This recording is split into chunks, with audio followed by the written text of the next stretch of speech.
Hi, I M Athira. ഇന്നത്തെ വീഡിയോയിൽ നമ്മൾ ഡിസ്കസ് ചെയ്യുന്നത് കൺട്രോൾ ചാർട്ട് ഫോർ വേരിയബിൾസ് ആണ്. നമ്മൾ പറഞ്ഞിട്ടുണ്ടായിരുന്നു മീൻ ചാർട്ട്, റേഞ്ച് ചാർട്ട്, ഇങ്ങനെ രണ്ട് ചാർട്ടുകളാണ് കൺട്രോൾ ചാർട്ട് ഫോർ വേരിയബിൾസിനുള്ളത്. അപ്പോൾ അത് കൺസ്ട്രക്ട് ചെയ്യുന്ന പ്രൊസീജിയേഴ്സ് ആണ് പറയുന്നത്.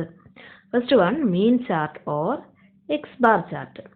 The X bar chart is prepared to show the fluctuations of the means of samples. അതായത് നമ്മൾ മീനുകളാണ് ഇവിടെ കൺസിഡർ ചെയ്യുന്നത്. സാമ്പിൾസിൻ്റെ ബിറ്റ്വീൻ സാമ്പിൾ വേരിയേഷൻസ് ആണ് ഇവിടെ വരുന്നത്. The step involved in the construction of X bar ചാർട്ടുകളാണ് പറയുന്നത്. ഇനി compute the mean of each sample, say x1 bar, x2 bar, etc. xk bar, where k denote the number of samples. അപ്പോൾ നമുക്ക് data ഉണ്ടാവും. അപ്പോൾ ഓരോ സാമ്പിളിൻ്റെ data ഉണ്ടാവും. ആ ഓരോ സാമ്പിളിൻ്റെയും സാമ്പിൾ മീൻ കാണാം. ഓക്കെ, ആദ്യം x1 ബാർ എന്ന് പറഞ്ഞാൽ ഫസ്റ്റ് സാമ്പിളിൻ്റെ മീൻ, x2 ബാർ സെക്കൻഡ് സാമ്പിളിൻ്റെ മീൻ, അങ്ങനെ xk ബാർ എന്ന് പറഞ്ഞാൽ കേത്ത് സാമ്പിളിൻ്റെ മീൻ. ചില കേസിൽ നിങ്ങൾക്ക് പ്രോബ്ലം ചെയ്യാൻ വരുന്ന സമയത്ത് മീനുകൾ ഡയറക്റ്റ് തന്നിട്ടുണ്ടാവും. അതായത് ഈ x1 ബാർ x2 ബാർ എന്നുള്ളത് തന്നിട്ടുണ്ടാവും, എന്നിട്ട് ചെയ്യാനും പറയും. അപ്പോൾ x1 ബാർ ഒന്നും തന്നിട്ടില്ല എന്നുണ്ടെങ്കിൽ നിങ്ങൾ ആദ്യം മീൻ കാണണം ഓരോ സാമ്പിളിൻ്റെയും, ദെൻ ആണ് ബാക്കി പ്രൊസീജിയർ ചെയ്യാം. ദെൻ രണ്ടാമത്തെ step, compute X double bar is equal to x1 bar plus x2 bar plus etcetera plus xk bar divide by k. അതായത് നമുക്ക് ഈ k സാമ്പിൾസിൻ്റെ മീനുകൾ നമ്മൾ കണ്ടുവച്ചല്ലോ, ആ മീനുകളുടെ ആവറേജ് ആണ് X double bar, grand average എന്ന് വേണമെങ്കിൽ നമുക്ക് പറയാം. അപ്പോൾ അതാണ് ഇവിടെ കൺട്രോൾ ലിമിറ്റ് ആയിട്ട് എടുക്കുന്നത്. ഓക്കെ, സെൻട്രൽ ലൈനായിട്ടുള്ള നമ്മുടെ central line, upper control limit, lower control limit, control limit. അപ്പോൾ സെൻട്രലിലുള്ള കൺട്രോൾ ലിമിറ്റ് ആയിട്ടുള്ള CL എന്ന് പറയുന്നത് നമ്മുടെ എക്സ് ഡബിൾ ബാർ ആണ് വരുന്നത്. Then fix the UCL and LCL using any of the appropriate formula. ഇനി അപ്പർ കൺട്രോൾ ലിമിറ്റും ലോവർ കൺട്രോൾ ലിമിറ്റും തീരുമാനിക്കുന്നത് നമുക്ക് നമ്മുടെ കയ്യിലുള്ള ഇൻഫോർമേഷൻ എന്തൊക്കെയാണ് എന്നുള്ളതിനെ അനുസരിച്ചിട്ടാണ്. ഇപ്പോൾ ഫിക്സ് UCL ആൻഡ് LCL. ഇപ്പോൾ LCL UCL ഓരോ മെത്തേഡിലും ഓരോ രീതിയിലാണ് ഫിക്സ് ചെയ്യുന്നത്.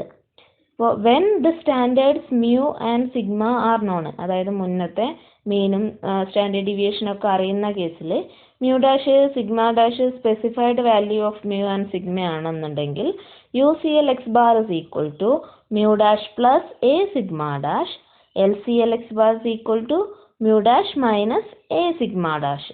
ഓക്കെ, ഇവിടെ a എന്ന് പറയുന്നത് a is equal to 3/√10 ആണ്. ഇത് നമ്മുടെ സാമ്പിൾ സൈസിനനുസരിച്ച് എയുടെ വാല്യൂ നമുക്ക് കണ്ടുപിടിക്കാം. Okay,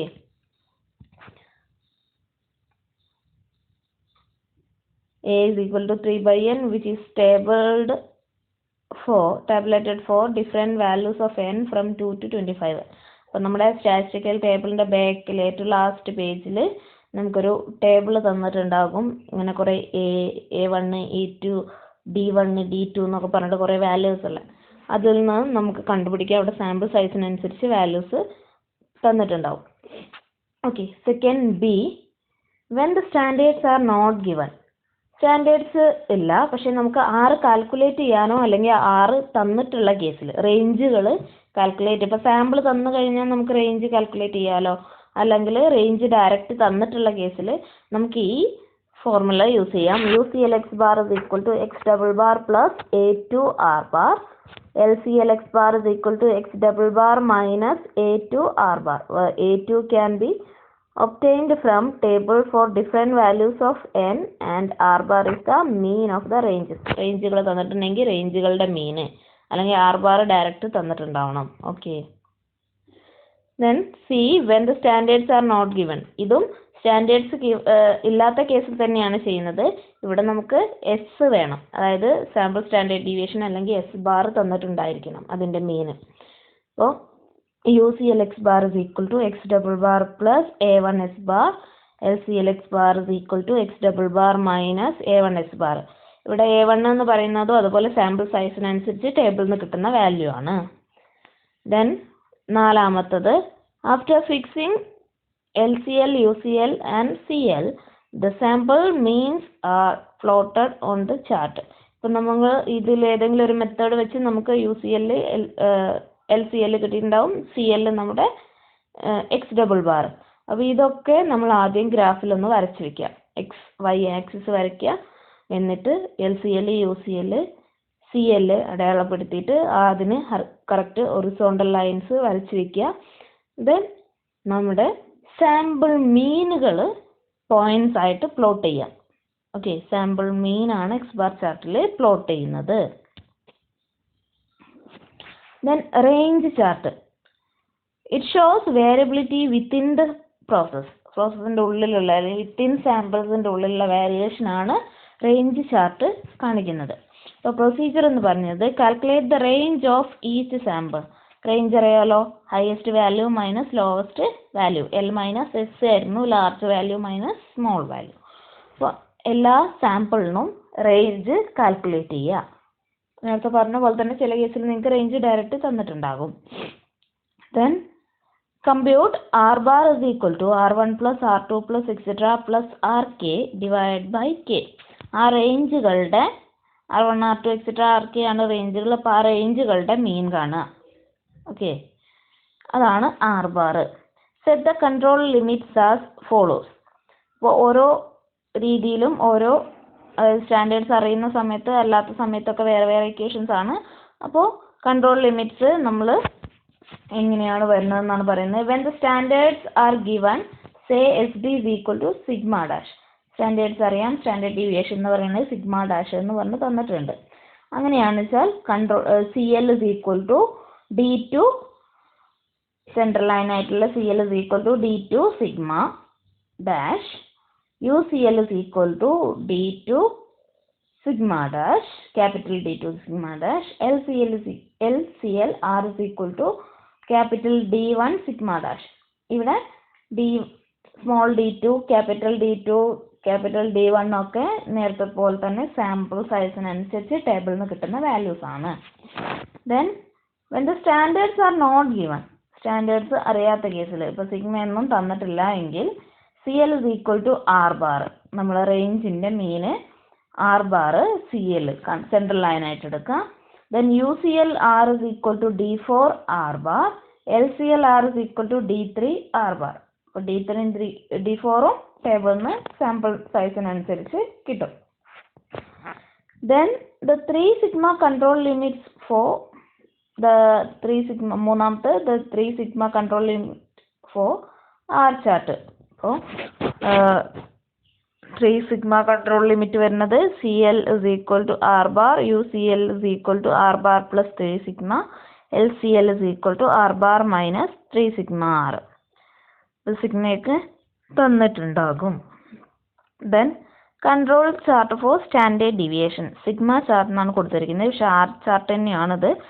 standard deviation sigma specified ആണെന്നുണ്ടെങ്കിൽ നമുക്കറിയാം, നമ്മൾ നേരത്തെ കണ്ട ഇക്വേഷൻ തന്നെയാണ്. CL is equal to D2 sigma ഡാഷിന് പകരം സിഗ്മയാണ്.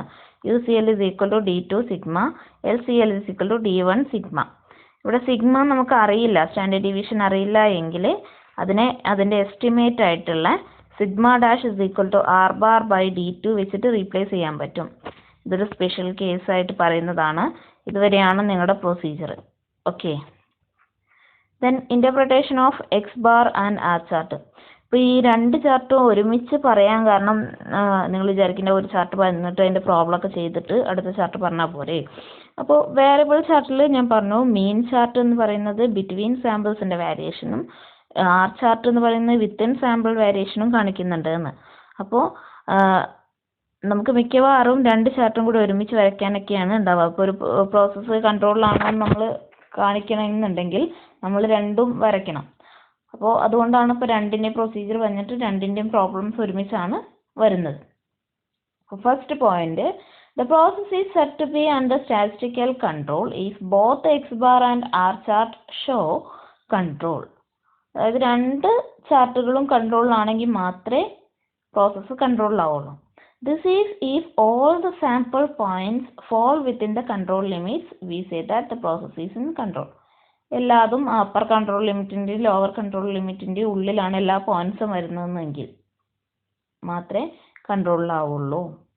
Then second, if one or more of the points in X bar chart or in R chart or in both fall outside the control limits, we say that the process is out of control. This will be due to some assignable causes of random fluctuations and can be rectified.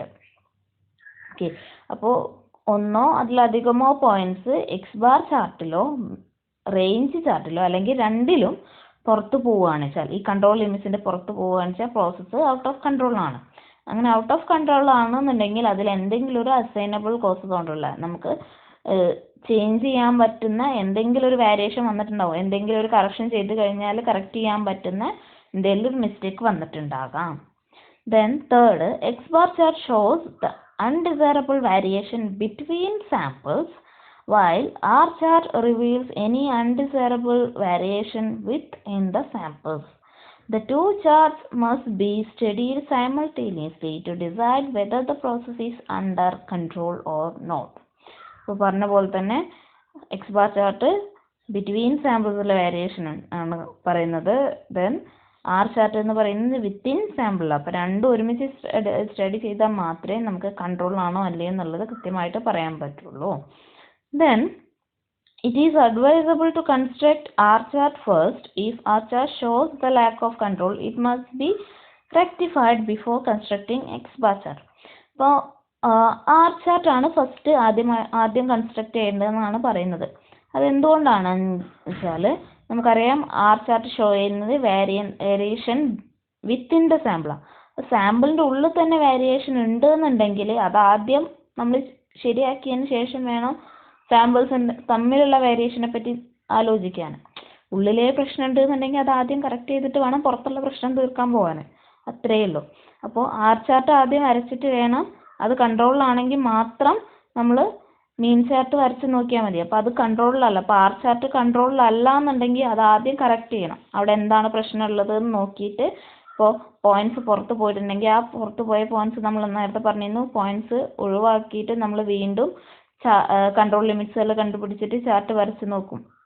അപ്പോൾ എന്താണോ അവിടെ പ്രശ്നം അത് നമ്മൾ correct ചെയ്യണം. ആ correct ചെയ്യാനുള്ള മെഷേഴ്സൊക്കെ എടുത്തു കഴിഞ്ഞിട്ട് അത് കറക്റ്റ് ചെയ്ത ശേഷം വേണം, എന്നിട്ട് പുതിയ ഡാറ്റയ്ക്ക് വേണം നമ്മൾ വീണ്ടും ആർ ചാർട്ടും എക്സ് ബാർ ചാർട്ടും ഒക്കെ വരച്ച് നോക്കാൻ.